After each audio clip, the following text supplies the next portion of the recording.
Hello and welcome back everybody. Today we're going to be doing a Deep Rock Galactic tier list on all of Driller's overclocks. Driller did get some updates in Season 3, mostly with the Subata and with the EPC. The rest mostly stayed the same. However, I would say that the weapons kind of shifted around as to which ones are more preferable now, since the robots are no longer as weak to fire as they once were, making it so like the Flamethrower was kind of the king for a bit there. So let's talk about each of these. First up, we have the Flamethrower, and we have some of the most basic overclocks in the entire game, at least for cleans right here. First up is Lighter Tanks. Lighter Tanks gives you 75 more fuel with the Flamethrower, and that's it. There's no other bonus, but fuel is really good for the Flamethrower, and you're not going to go wrong with this one. I'd put it B tier, maybe A tier. It is pretty solid overall. The Flamethrower kind of works with whatever you want to give it, because the Flamethrower is pretty good as a base weapon. Then we have Sticky Additive, another kind of basic overclock. This one gives you 1 more damage and 1 more sticky flame duration. Both of those are pretty good, but they're nothing super crazy, so another B tier overclock. It's nice. Then we have Compact Feed Valves, which this one increases your tank size by 25, gets you 75 more maximum fuel, but it does cut down on your reach and it cuts down on your reload speed. Reload speed's only by 0.2 seconds, so you're probably not even going to notice that. Reach you can make up for with your tier 1, or you can go with a giant tank in tier 1. Aside from that, it's a really solid overclock, probably A tier, maybe S tier. Then we have Fuel Stream Diffuser. This one gives you 5 more meters of flame reach, and you can go full reach Flamethrower, which gives you 20 meters of reach with the Flamethrower, which is pretty crazy. You can start hitting things on the ceiling or wherever else you want. This one was probably one of the best overclocks in the previous season, just because it was so easy to put your fire on turrets in the ceiling or any of the flying robots. You could easily light on fire from a safe distance. That was really, really nice, and it still is pretty nice if you want to do that. It's still a bonus to the weapon overall, and it's really fun to run full reach Flamethrower. I think I'm going to put this on the low end of A tier. Not as high up as Compact Feed Valves, but it is pretty useful. Then we have Face Melter. Face Melter, I'm going to say, is another high A tier. Face Melter ups your damage and ups your flow rate, but it cuts down on your flame reach by a pretty good amount, and it cuts down on your tank size. One of your tier 1s can make up for this. You can either go with longer reach and then still have a smaller magazine, but at least be able to reach a bit further, or you can go with a larger magazine and make up for that, but then you're stuck at very close range, which isn't necessarily a bad thing. And this is probably the best Flamethrower overclock if you want to take it on elimination missions, since you can't light the dreadnoughts on fire. This is probably your best bet if you're just unwilling to put down your Flamethrower. It's a really nice overclock for just killing things up close and personal. That's its one main job, and it does it really well. Then we have Sticky Fuel. Sticky Fuel I'm just going to put up into S tier. It's somewhere up there. It's hard to say whether it's better or worse than Face Melter. It is better for crowds. Face Melter is better for single targets. The Flamethrower doesn't really struggle with any of these. You could also say Compact Feed Valves is maybe on the same tier as Sticky Fuel, because you can build it more. You can build it with more options. With this one, you do want to make up for the ammo loss, because this comes at a loss of tank size and of max fuel, but you get additional sticky flame damage per second, which is really nice, and you get 6 additional seconds of sticky flame. You can build this all for sticky flame, or you can build it all for fuel, or you can build a mix of the two, whatever you want to do with that, and it just gets you a lot of value over a long period of time, because you're not using up as much resources as you otherwise would be. Then we move on to the Cryo Cannon, where we have improved thermal efficiency, and this one gives you increased tank size and reduces your pressure drop rate, which both those are really good for the Cryo Cannon. This one's like a solid A tier. It is very nice overall. Could be an S tier, because it is just a bonus to the cryo, and you can build it however you'd like. So if you like running full freeze cryo, you can do that. If you like running full ammo cryo, you can also do that. Then we have Tuned Cooler, which is also really good. This increases your freeze power and increases your flow rate, but you have a longer charge up time and your pressure drops faster. That's not way great. Tuned Cooler can be really good. Usually I like taking it with the faster spin up though, because that slow spin up is a little bit annoying. It is probably the best overclock for the Cryo Cannon overall, in my opinion, but it's not by that much over thermal efficiency. So I'm going to put this on the very low end of S tier. High A tier, kind of the same with this one. And then we've got Flow Rate Expansion, which Flow Rate Expansion is kind of weird. I have been enjoying it more recently though. This one lets you freeze things quicker, but your Cryo Cannon can overheat quicker. That can be kind of useful. Once you get the hang of it, it's really not that bad, and it is useful for freezing up large swarms of grunts. It's also great on like Swarmageddon, so if you have a problem with either of those, this one can be an option. It's not as good at freezing big things quickly though, because you can more easily overheat it. It can be if you know the times to wait where it's recharging, then it can still work really well on Dreadnought missions or on like bulk detonators and stuff. It's always felt like such a strange overclock to me though. Even though I've been liking it more recently, since I've been using it more, I think I'm still going to put it in high C tier because it just feels so odd to me. Not really a downside, not really an upside, but just a different way to play the Cryo Cannon. So yeah, I'm actually kind of leaning more to B tier with it anymore. Then we have Ice Spear. Ice Spear I'm going to put up into A tier. Ice Spear is just a bonus to the weapon, unless you're playing on console, which it can be a detriment then, because the way that you use Ice Spear is you hit your reload button and then your Cryo Cannon charges up, you fire the Ice Spear out, it does really high damage to single targets. Problem with that though, on console, or on controller I should say, is that on certain missions like the pipe missions where you go to hop on a pipe, you can accidentally shoot this off, which is not great. That's kind of annoying. Other than that though, the only downside is that you have a 1 second longer repressurization delay. That's not a huge deal, because you don't need to use the Ice Spear if you don't want to. And if you're not overheating your gun, then the downside doesn't matter either. Even if you do overheat your gun, it's not a huge deal having to wait an extra second. Ice Spear is generally pretty good. It's also really nice that you can one-shot menaces with this. It does really high damage too if you want to take it with Blister Necrosis and put that on something. You can one-shot the twins with that, at least playing solo, which is kind of funny. Ice Storm is also a pretty good overclock, but it is a very temperamental overclock, I guess. Ice Storm doubles your damage and then doubles your damage again when enemies are frozen. However, it cuts down on your freezing power, it cuts down on your tank size, and your pressure drop rate is worse.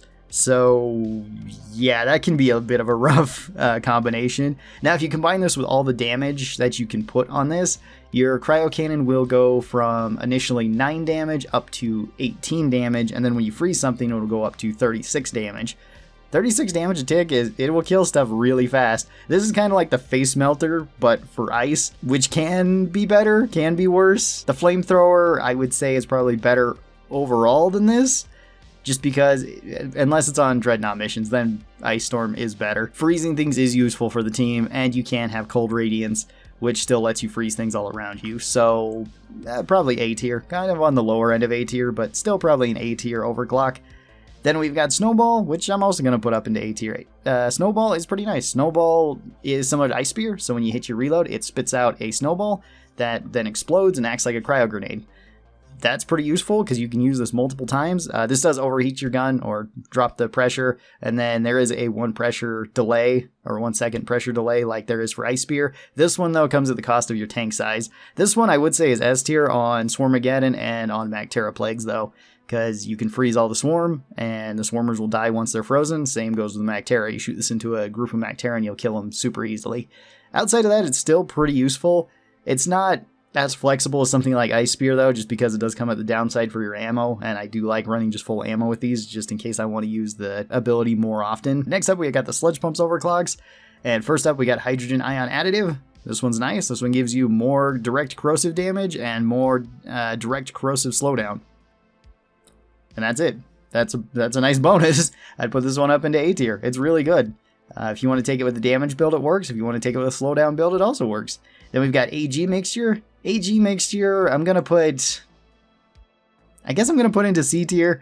You don't really need AG Mixture. It increases the velocity of your sludge shots and it lessens the gravity of them. It's really fun to actually take this with full velocity and just basically snipe with, well, not really snipe. I don't know what the word is because the projectiles are still not moving fast enough to really snipe enemies with, but they are kind of consistently just being catapulted across the map and hitting things. That is pretty cool, especially in low gravity. Then you just aim directly at something and keep shooting it. But it's a fun addition to the Corrosive Sludge Pump, and I think some of the other overclocks are generally better for it. I don't hate it though. It is one of my more favorite overclocks for the Sludge Pump, just because it is fun. I tend to like these kind of fun, derpy overclocks that let you mess around with the gun in other ways that you normally wouldn't. It's actually really good on Macterra Plagues. Next, we got Volatile Impact Mixture. This one I'm going to put right up into S tier. This one is really good. This one gets you more regular shot area damage as well as more charge shot area damage. Your Corrosive Sludge Puddles, though, now last for a lot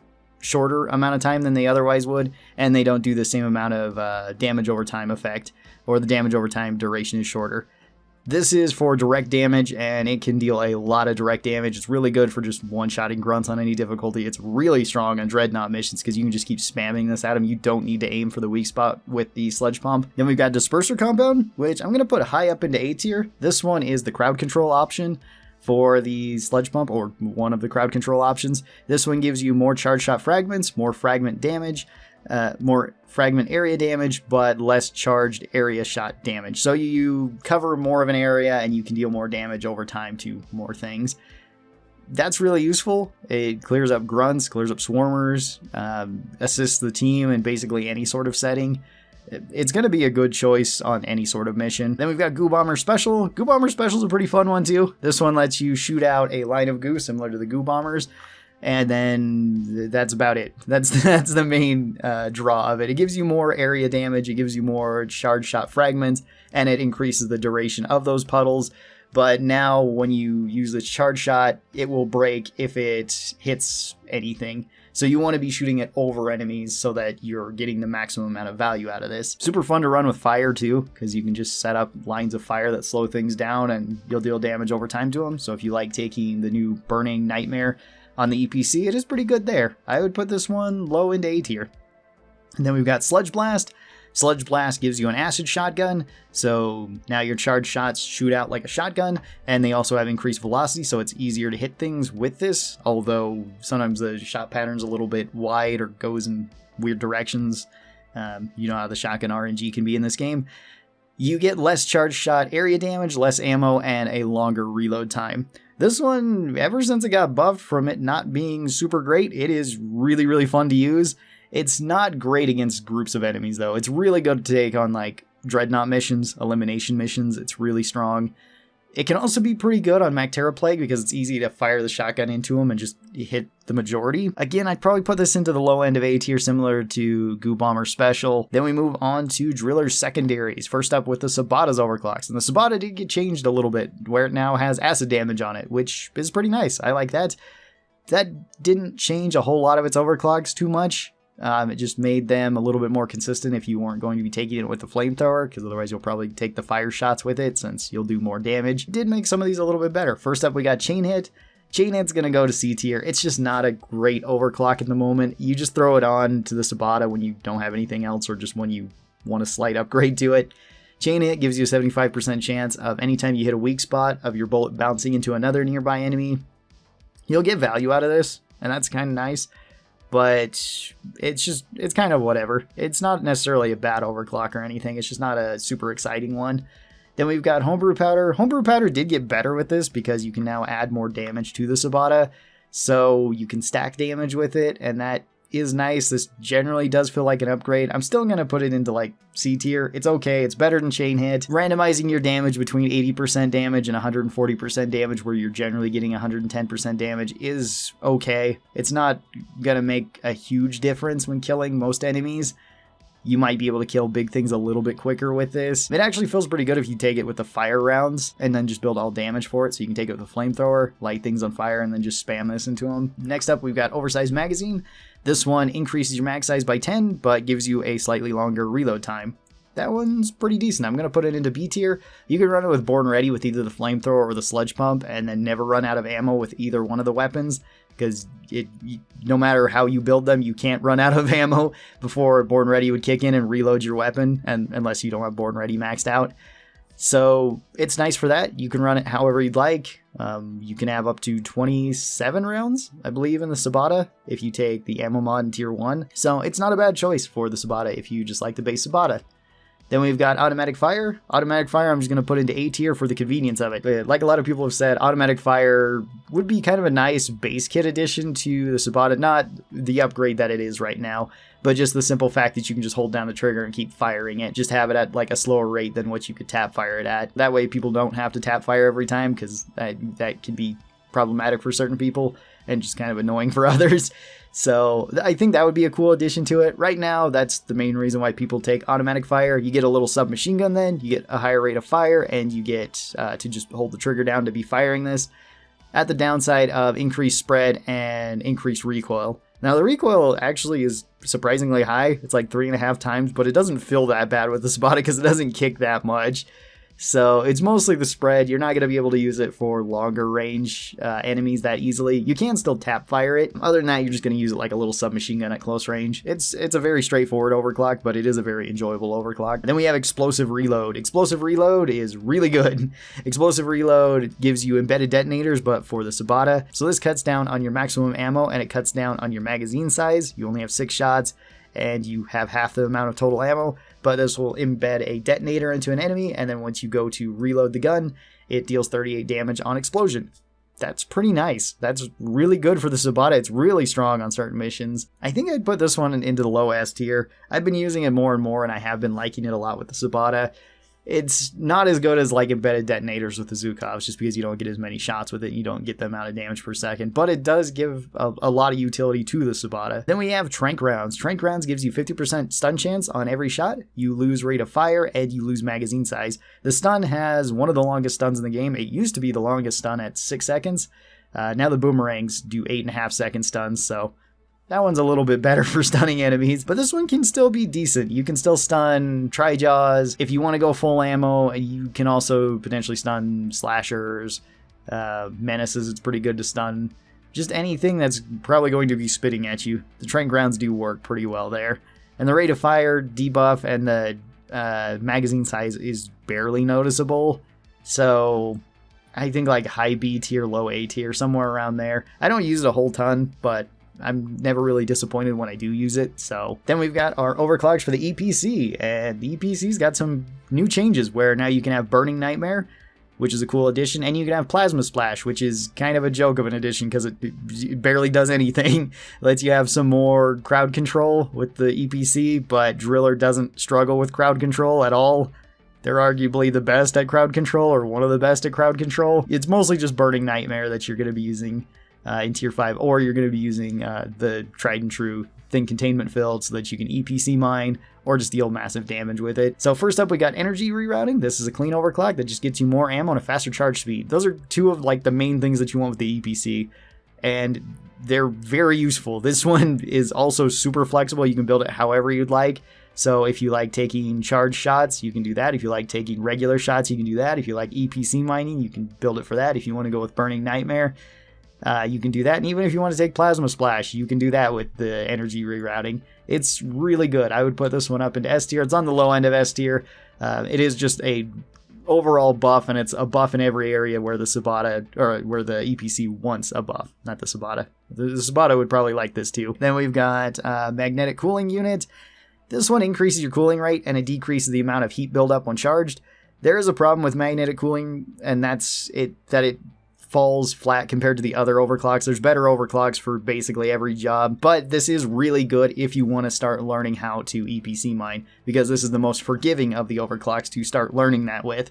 So it's really good for that. It's really good when you want to be actively trying to do that, because this gives you the widest margin of error. So if you are not used to the charge up time, not used to shooting the shots with your EPC, this will help you out overall. Once you do get it down though, there's not really a reason to be taking this overclock, just because you can take energy rerouting and have more ammo and a faster charge speed, so it does that job better and every other job better too. And I'm gonna put it on like the high end of C tier. All right, up next we have Heat Pipe, and Heat Pipe got a whole lot better with this patch. One, I was using Heat Pipe a lot more often, so I got more used to the EPC mining with it, which it is really difficult to EPC mine with. That's still usually the way that I build it, but you don't need to do that. You can go with the Burning Nightmare build and just have a super fast charging Nightmare, which is really useful, especially if you like taking things like Goo Bomber Special or Disperser Compound. You can shoot that out and then quickly switch to this, fire out a shot that'll just light all the sludge on fire. It's really useful now. Still temperamental if you want to be trying to use it with the Thin Containment Field, and there is a couple better options than this, but solid B tier now. Heavy Hitter's up next, and Heavy Hitter's great. Heavy Hitter I'm going to put up into A tier. This is for normal shots if you just want to shoot the EPC normally. This is actually probably the best use of the Plasma Splash. It's still not good. I would still recommend going with Burning Nightmare over it, just because it affects your normal shots too, and you're usually not taking this if you want to EPC mine. But if you just want a Plasma Pistol that hits hard and you want to light things on fire, this is a pretty good option. Overcharger is another pretty good option. I'd put this one also up into A tier. This one definitely got better when Burning Nightmare got combined, or when the fire, what was it, plasma burn, and flying nightmare got combined into one. Before, that was really the only reason to be taking Flying Nightmare, was if you took Overcharge and you wanted a little bit more crowd control. And for that, it was decent. Now it's much better, because it's just better crowd control, since you have the fire on it as well. And you can combine it with something like the Sludge Pump, so that you can light things on fire. It's kind of on the lower end of A tier compared to like Heavy Hitter, which is on the higher end. But it's still pretty decent. Persistent Plasma, which I'm going to put this one up into S tier. This one comes at basically no downside, because you lose charge shot damage and you lose area damage, but you get Persistent Plasma that's going to build up heat, and, well, it's not going to build up heat, it's going to deal fire damage. You can build it for heat, though, now. You can take it for Flying Nightmare, and, Burning Nightmare. And basically, once this takes twice on something, it will have outdealt the amount of damage that you lost, which is pretty easy for it to do because it covers a big area. It lingers for quite a while, and it also slows everything in it. It's great if you want to take it with a full slowdown build too. You can take something like Disperser Compound, build the Sludge Pump all for slowdown, throw on Persistent Plasma for extra slowdown, and then throw Neurotoxin Grenades on there for even more slowdown. Then we move on to the Wave Cooker, the Microwave Gun, where the Microwave Gun didn't really get changed because most things are still susceptible to either being caught on fire or frozen or both. And then the main advantage to having the Wave Cooker is usually the thermal shock status, where you can deal a lot of damage per second and save a lot of ammo. You can build it a couple other ways, though. You can build it for crowd control with Boiler Array. I like taking that with Blistering Necrosis by itself. It works pretty well there. And you can also take it for Neurotoxin buildup with the Sludge Pump. First up, we got Liquid Cooling System. This is less heat generation, more cooling, less overheat duration. All a bonus, B tier. It's nice. It'll work on any build, and you can just shoot things longer if you need to, which is pretty good. Then we've got Super Focus Lens. Super Focus Lens gives you 50% more damage so long as you're fighting enemies within 4 meters of the front of the Microwave Gun. This one's probably another B tier. It's okay on the Sludge Pump. On everything else, I find it a little bit less necessary. Then we've got Diffusion Ray. Diffusion Ray lets you punch through 3 enemies, so it lets you have blow-through rounds for blow-through rounds. It's kind of a weird sentence to say with the Microwave Gun, but it does have that. You also have better slowdown on hit by a little bit, but you lose out on damage. Losing out on damage doesn't really matter, because the only time you're concerned about damage with the Microwave Gun is when you're hitting leeches, when you're hitting jellyfish, when you're hitting swarmers, or like web or acid spitters. And you'll kill them pretty quickly regardless of how you build the Wave Cooker.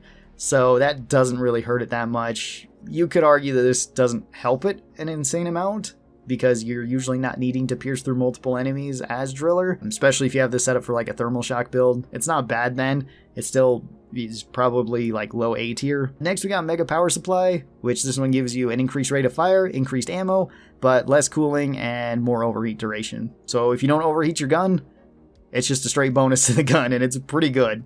High up into A tier, maybe bordering on S tier. It is really nice if you want to take this with, say, something like the Thermal Efficiency mod. Improve thermal efficiency for the Cryo Cannon. You have a ton of bullets that way. Then we've got Blistering Necrosis, which I'm also going to put up into A tier. It is another very good overclock.